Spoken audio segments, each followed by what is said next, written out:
നാളെ മഹിഷറിൽ ഒരു സമയമുണ്ട്. അള്ളാഹു സുബ്ഹാനഹു വ തആല വിധി നിർണയം നിർത്തിവെക്കുന്നൊരു സമയം. ആ സമയത്ത് ആര് പരാതി അള്ളാഹു സുബ്ഹാനഹു വ തആല കേൾക്കൂല. വിധി നിർണയം നിർത്തിവെക്കും. എല്ലാവരും പാപഭാരത്താൽ മുങ്ങി നിൽക്കുന്നൊരു സമയം. ഒരു ചാൺമുകളിൽ സൂര്യൻ ഉണ്ടാവും ഇവിടെ കത്തിജ്വലിക്കുന്നു. ആർക്കും എന്താ ചെയ്യേണ്ടതെന്ന് ഒരറിവും ഉണ്ടാവില്ല. അങ്ങനെ എല്ലാവരും നബിമാരുടെ അടുത്തേക്ക് ഓടും. ആദം നബി അലൈഹി സ്വലാം മുതൽ താഴോട്ടുള്ള എല്ലാ പ്രവാചകന്മാരുടെ അടുത്തേക്കും എല്ലാവരും ചെന്ന് കേണപേക്ഷിക്കും. ആർക്കും സഹായിക്കാൻ പറ്റുന്നുണ്ടാവില്ല. എല്ലാവർക്കും കൈമലർത്താനേ പറ്റുന്നുണ്ടാവുള്ളൂ. അവസാനം മുത്ത് റസൂൽ മുസ്തഫ സല്ലല്ലാഹു അലൈഹി വസല്ലമയുടെ അടുത്തെത്തും. ഇവിടെത്തിയപ്പോൾ റസൂല് പറയും, നിങ്ങൾ പേടിക്കണ്ട, നിങ്ങളുടെ കൂടെ ഞാൻ ഉണ്ടാവും. അള്ളാൻ്റെ റസൂല് അപ്പോൾ തന്നെ സുജൂദിൽ വീഴും. എൻ്റെ കേണപേക്ഷിക്കും അള്ളാൻ്റോട്.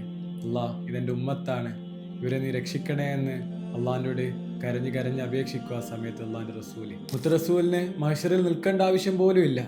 സ്വർഗം പോലും അള്ളാൻ്റെ റസൂലിൻ്റെ പേരിലാണ്. എന്നിട്ടും ഉമ്മത്തിന് വേണ്ടി അള്ളാൻ്റെ റസൂൽ അവിടെ നിൽക്കും. ഓരോ മനുഷ്യൻ്റെയും അഭിഭാഷകനായിട്ട് അവിടെ നിൽക്കും. നമ്മൾ ചിന്തിക്കേണ്ട ഒരു കാര്യമുണ്ട്. എത്ര മനുഷ്യന്മാരാണ് അവിടെ ഉണ്ടാവുക എന്നുള്ളത് നമുക്ക് എണ്ണിത്തിട്ടപ്പെടുത്താൻ പറ്റില്ല. അവർക്കൊക്കെ അള്ളാൻ്റെ റസൂല് ഒരു അഭിഭാഷകനെ പോലെ നിൽക്കും. എന്നിട്ട് വിധി നിർണയം നടത്തുമ്പോൾ അയാൾ പാപിയാണെന്ന് കണ്ടാൽ അള്ളാൻ്റെ റസൂല് അള്ളാൻ്റോട് കേണപേക്ഷിക്കും. അള്ളാഹ്, ഒരു കാരക്കയോളം ഈമാനെങ്കിലും ഉണ്ടെങ്കിൽ ഇയാളെ നീ സ്വർഗത്തിലേക്ക് കാറ്റണേ, ഇതെൻ്റെ ഉമ്മത്താണ്, ഇതെൻ്റെ ഉമ്മത്താണ്.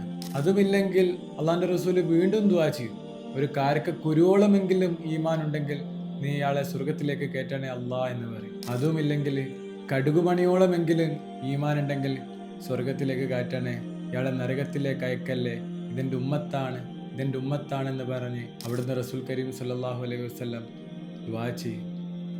ഉമ്മത്തിനെ ഇത്ര സ്നേഹിച്ചൊരു നേതാവ് വേറെ ആരാ ഉള്ളത്?